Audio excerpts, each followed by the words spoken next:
another episode of She Speaks, a podcast celebrating women who are changing the face of tech science and innovation. I'm your host, Dee, and today's guest is someone who brings both deep technical expertise and powerful sense of mission to everything that she does.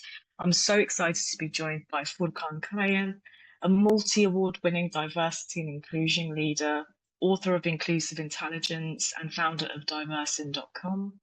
After years working in engineering for global tech companies, Furkan shifted gears to focus on building more inclusive, human-centered workplace around the world.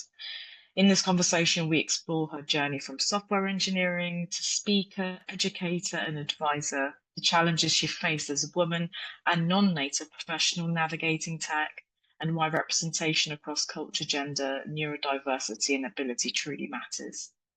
We also unpacked what inclusive leadership really looks like and how she helps organizations move from performative to purposeful. Furkan, welcome to She Speaks. It's really nice to have you. Thank you so much. It's such a pleasure to be here, Dee. Thank you for the kind invitation. No, not at all. Such a pleasure to have you too. But we've spoken before, and out of that we had such a kind of nice deep conversation, a podcast of its own, I think.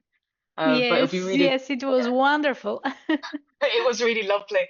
And it'll be really nice to kind of share your story as well with the audience. So I'd love to start off with, your career in tech. What first kind of drew you to that career, and how did it feel for you to kind of step into the world in Ireland in particular? Growing up, I always wanted to work in tech. I think what tech drew me in was because it was making people's lives easier. It was saving time, the productivity, and everything. And growing up in the 90s, you wouldn't have many people skilled at tech. So I think what I really liked about it is being a go-to person, being the person who knows about something was very interesting to me. So I loved it. I dreamed of working in tech. I didn't know back in those days what I wanted to do because I didn't even have a role model or somebody who worked in tech like the one like I wanted to work. And then I got into university in Istanbul, Bahçeşehir University, to software computer engineering. That's what they call it. And then I came to Ireland as an Erasmus exchange student to the big bright city of Athlone in the middle of Ireland. If anyone knows Athlone, they know what I'm talking about. It's such a small town, about like 20,000 population city, coming from 12 million population, even now more. From Istanbul to Athlone was a big culture shock. But then I ended up graduating from the university that I came as an Erasmus and got my first job and second job. In total, I worked in tech industry in different areas of tech for 10 big years. So that's, I think, the productivity part, being the go-to person, trying to make an impact and help was the thing that really drove me, really. I mean, and you said that you've been doing it for a decade. What did kind of success look like throughout that period to you, and what kind of started to shift over time? To me, the impact was to be able to make people's lives easier. If that's a teammate, let's say, then making their jobs easier to do. We collaborate. We get together and produce a better work and reduce the time of how people are spending, time with their daily activities. So the success to me looked like this. I didn't have like a very large impact. To me, every little success was a success and impact. So how it turned to was, working in corporate is a completely different environment. And this environment, people envision at the university as something completely, I don't know, like people aim for this. They see themselves, working in large multinational, multicultural teams, and they all dream of everything is gonna work. So The success later on I've seen for so many people working in those large tech companies was like being accepted by your managers. Doesn't matter if you're making an impact or not, but being accepted by people around you. That hasn't been my success a measure or KPI, let's say, on those days. So I think that's why I became invisible. And over those kind of 10 years, what sort of differences did you see? What changed in the tech industry, do you feel? I think tech industry became more diverse. Tech industry opened up to so many different part of the world that people started building their skills and then they ended up working in the other part of the world. They collaborated more. They started working virtually. Um, so diversity became a big thing for tech world. And I think without diversity, tech wasn't where it is right now. Working, remotely is another thing where it's been more accepted comparing to, let's say, working in a bank or working at a school. So comparing to what a like 9 to 5 job would look like didn't necessarily look like in tech. People were a bit more like casual people, um, especially those big tech companies. They were showing off how welcoming their workplaces were. They were serving, good food, cultural, ethnical food, and all these things. I think it changed big time, especially in early 2000s. And also, with the pandemic, it took to another level. No, absolutely. I think, even in one of my roles in tech, the kind of culture day was a huge thing when everyone brought their own kind of like food from their own countries. And it was all really lovely. And there were other initiatives around that, but it's a really nice way to kind of bring people together to start conversations and everything within the workplace. Yes. Um, yeah, it's like change, you have to change the culture from within, and then focus on the recruitment side of things as well. Yes, Um, it's a tech company, for example, but not everything is all about tech.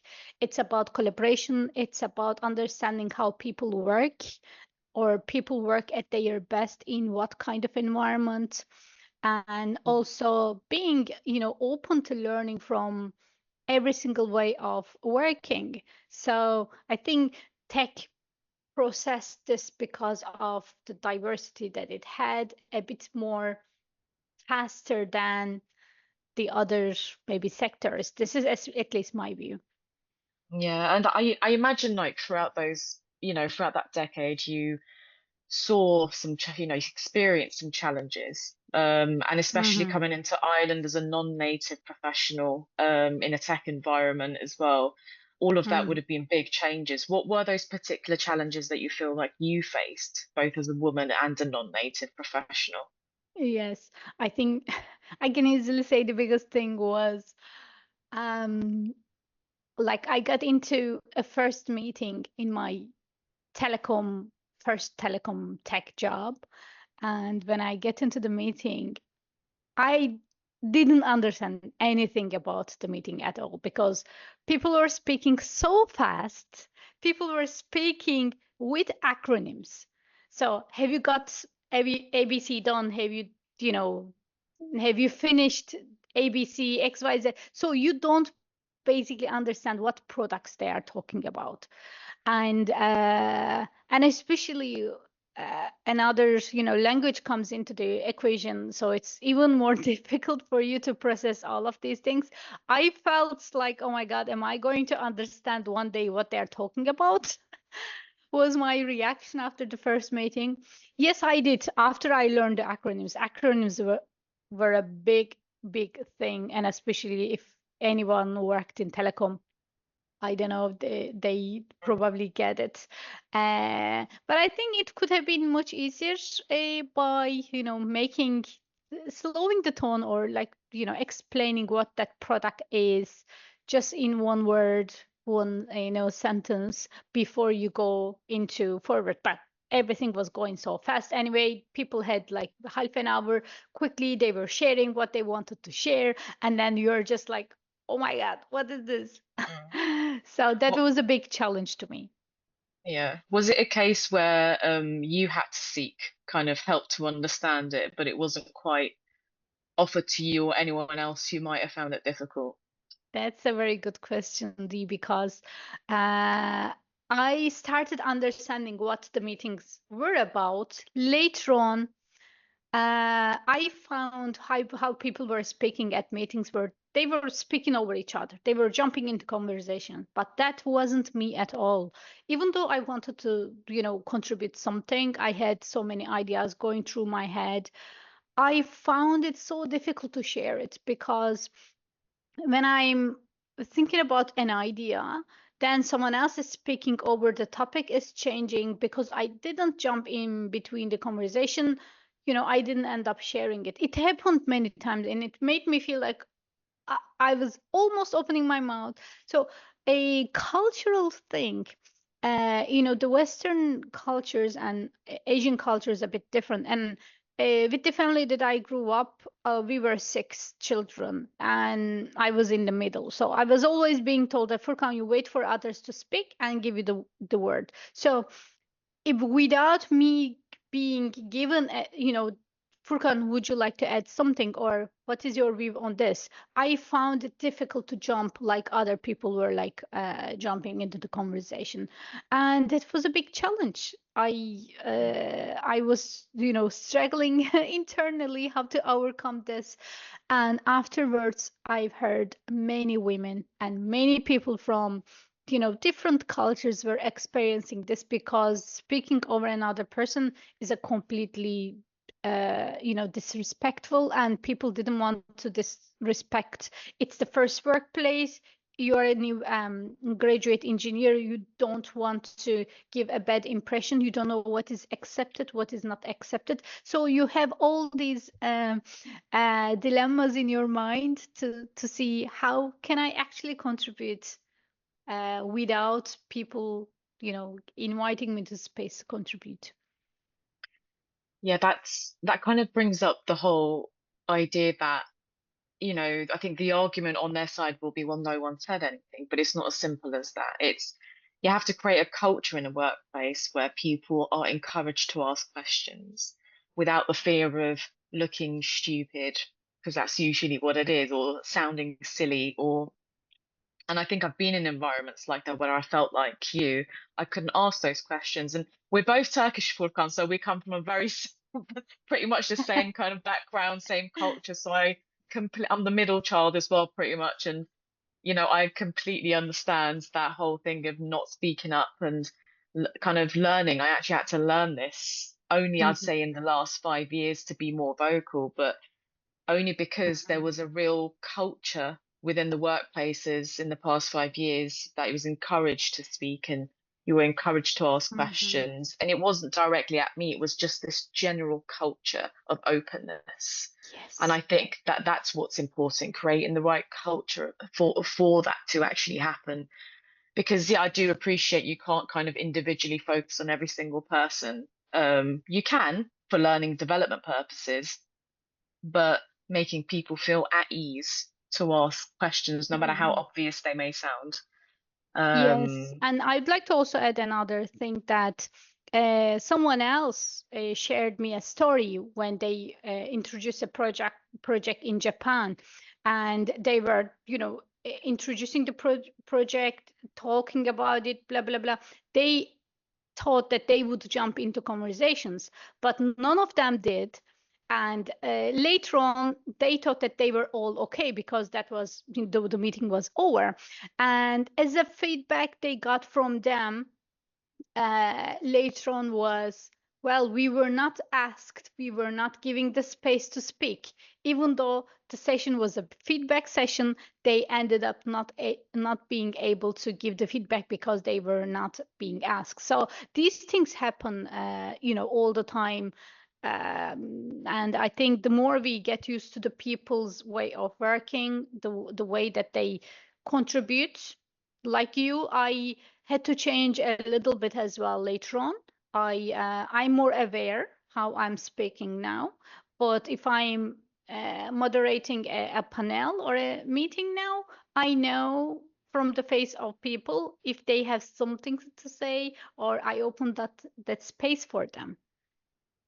Because you've experienced it yourself, so you can quite Mm-hmm. easily, yeah, you can quite easily read others as well. Um, Mm-hmm. but look, in terms of, we talked about kind of leadership as well with you. And you know, when leadership doesn't see someone's value, kind of it can be very unsettling. And Mm-hmm. how did that kind of affect your confidence and professional identity at the time? Um, a simple answer, I became invisible and I became a doubting person about myself. I started doubting everything because I was invisible. My impact, the work, my contribution were being invisible. So it's like, gaslighting. I learned that phrase later on, but it became like this. My contributions were like actually visible to every single person, but the person who is kind of responsible from your contribution ignores it. You feel like, oh, I built all these like Lego blocks, and then it's actually I actually didn't want this block. So um it led me to burnout. It led me to question my skills. Am I in the right place? So, the imposter syndrome, if this is my place, if I can uh, grow here. So, but whatever the previous works and teams I contributed, they were all fine. They were so happy, and I was completely feeling like I was being part of the team. So, why these things happen in the last few years of my career was my, big question. Or like, am I not challenging myself more? Am I not working hard enough? So it led me to burnout, basically. And it, I mean, what happened to you after that burnout? Like, it's such a terrible thing to hear people go through this, and I hear it way too often now. Mhm. But usually it's like seems to be a turning point for many people, in how they approach their life moving forward. What was that? What did that look like for you? For example, you're going to submit something, then you double check, triple check on even simple things that you would normally do it in like 1 second. Oh, if I'm making a mistake in here, what if, my manager were not seeing me anyway? So if I make a mistake, I don't want to make a mistake. So I double check this. So my time for my, my work is actually getting like larger and larger. So I found it more difficult to submit my tasks, and I wasn't feeling well at work, and I thought that that was only my problem. I thought that that was the whole world. That was only, I'm the only person who struggles with this type of feelings, because you can't call your mom and say, this is happening at work. They don't get it. If they don't work in the same environment or they haven't seen it, you call your sisters, siblings, they don't get it. You talk to your friend who hasn't worked in the same environment, they don't get it. So it felt like you're being alone with your own problem. But afterwards, what I learned is millions of people are going through the same problem, somehow similar problems, and they don't verbalize it. It all, adds up, coming inside of you, and you continue doubting yourself and not finding a way out. So it was, and especially if you have to continue working in the same team and company, it just your well-being is impacted big time. And when you, because I know you mentioned that you took a pause after this, Yes. what would you, I mean, it is really powerful to actually do that once something like this happened. It's the best way forward. But what did that pause teach you about yourself and what you wanted next? Well, the pause was a layoff after the layoff, and I believe that I didn't deserve that layoff. Anyway, it worked out for me. Why? I got an opportunity to pause and think and consider, look at my past contributions in life and was this satisfying to me or not. So just to judge myself what I was going to do next. Um, Pause was also a great time for me to start enjoying life outside of work, because once you start working, your life becomes like a work. So I started seeing friends more often. I traveled more. I started enjoying my tea more than I used to do. So you slowly get better. And I had a coach helped me big time as well to clear my, thoughts about my work and my contributions. And later on I had the idea of Diversein. So I think my mind was in the right place after I've given the break, did a lot of networking, events, meeting with new people, and seeing that your problem is not only your problem.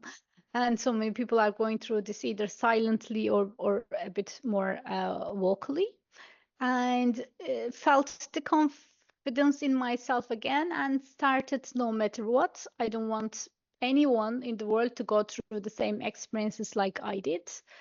No one deserves that. And then I started my company, Diversein. Which we're going to definitely get into a bit more further down the line. But you began speaking at some women in tech conferences. How Yes. did that experience shape the path for you?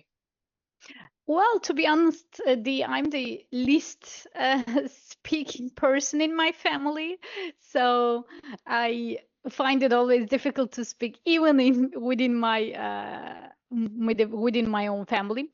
So speaking was a big like coming out of my own shells, um, because I always weight the ideas like, is it worth speaking? Is it said already? Those people, would they care about it? So many questions in my mind. So I prefer only speak when it's needed. so so I chose my words carefully. I started being invited to keynote speeches, panel discussions. So I said, like, why not? And I was that person who was complaining from my inside that we only see the same group of people on the stages. So why we don't hear more diverse voices, diverse experiences on stage? Because on TVs and everywhere we're tired of listening to the same thing. So then I I can't pull people to the stage. So I have tons of stories inside of me. I said, Furkan, you have to do it if you are thinking of, you want to see more diversity on stage, on screen. So you have to do your part. So after I started speaking on stages, on conferences, so many people actually later on came to me and said, "Oh, Furkan, it was great seeing you on the screen." They told me that's how my, challenges were their challenges at some stage on their careers as well, and so many wonderful reactions. So that kept me going since then. I mean, look, even just with our conversation last time as well, you are a natural speaker for someone who doesn't speak. I Thank you definitely so think. much. Thank you. But I agree with you. Like, sometimes if you don't see the things that you would have wanted to see when you are watching someone on the screen, it's the whole idea of being the change that you want to see. I know that sounds so cliche and so cheesy, but it's true. It really is true. Hmm. Um, but talking about kind of like diverse in, which I'd love to get Hmm. into, what kind of inspired that creation other than what you've already mentioned, and what kind of gaps were you aiming to fill? Many companies in today's world are talking about, oh, we are very diverse, this is what we are proud of, and etc. So almost, so many tech companies are very diverse as well, but they are not inclusive. So they are not using the best out of their diverse talents. What it means is diversity, what I'm talking about, not only about gender, it also means like culture, language, ethnicity, neurodiversity, LGBTQ communities, disability. So from so many different perspectives, introversion, extroversion, we are all different from one another. And if we don't recognize and accommodate the needs of those people, people are gonna leave.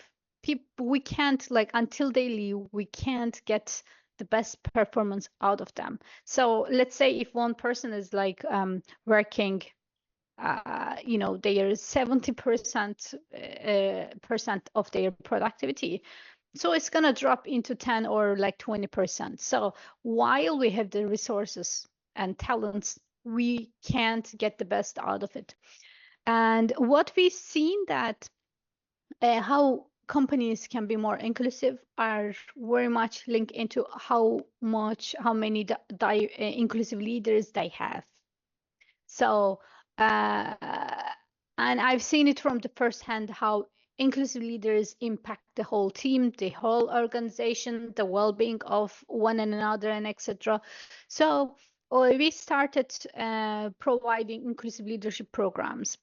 We have measured the inclusive leadership level of organizations, and overall in the executive summaries, we have given an overview of where the organization is at in terms of inclusive leadership. And individually with leaders, we have given them feedback based on their situations, what they could actually add and contribute and become more inclusive leaders, where are the largest gaps. And then organizations could now see, how many percentage of their leaders are in the championing level, or how many of them are in the almost champion level, and how many of them are in the roaming stage. Roaming is the term that we use for leaders who have good intentions, but they don't know what to do about inclusion.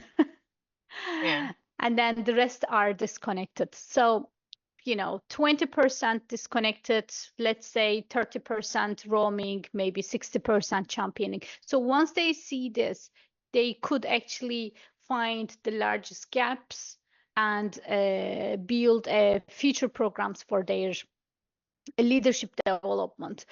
And through this experience, we learned that inclusive leaders had 6 skills in common, and they are self-awareness, empathy, engagement, cultural wisdom, accountability, and commitment. And we give them the bigger picture without names of those leaders, and see what are the largest gaps that they can improve out of this. And like, out of what we have done, so many programs, accountability is the largest gap so far we have seen leaders have it missing. That is very interesting. Accountability. And just from my experience, I could definitely say that to be quite true. Yeah. Hmm. And I'm sure the people could probably relate to. But we also kind of like covered the idea of diversity not being universal, which was quite interesting as well. Hmm. Why would you say that is really important to kind of recognize, and how should those companies be thinking more broadly about inclusion? Because a black woman's experience is not same as a white woman's experience in the workplace. So without thinking of it in the intersection level, we are always excluding one group. So and inclusion comes with considering diversity as a holistic, not from one perspective. So I've seen that, the programs only focusing on women, only focusing on, uh, let's say, culture. It's actually ignoring the other part. And I hear, for example, we are going to work in gender piece, and then we are going to work later on in the others, areas of diversity. But it doesn't work like this. So what you have worked with you're basically doubling the amount of time that you're investing into inclusion. And also it's, I don't say that, oh, we have our company's board 50-50 women and men. To me, it doesn't say that it's an inclusive company. Yeah, I get that. And I think even, when you're thinking about neurodiversity, I think one of the things I found that gets wildly ignored is that even that in itself is a whole spectrum. You know, just because Absolutely. someone is autistic doesn't mean they all are the same. It's a whole spectrum. Just because Hmm. someone has ADHD, not all ADHD people have the same kind of like issues in terms of how they work. It's very, very different for everyone. So I completely understand, and it should be tackled in a very different way. But Hmm. what do you think it takes for leaders to become inclusive in their practice and not just, verbally beyond those words or statements? Hmm. I explain it in three actually key parts. First one is being open.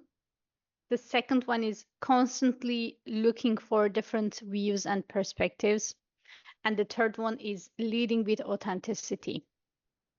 So being open, if you see someone is more open and approachable, then you become more, you wouldn't hesitate to share a feedback, share a thought, share a contribution.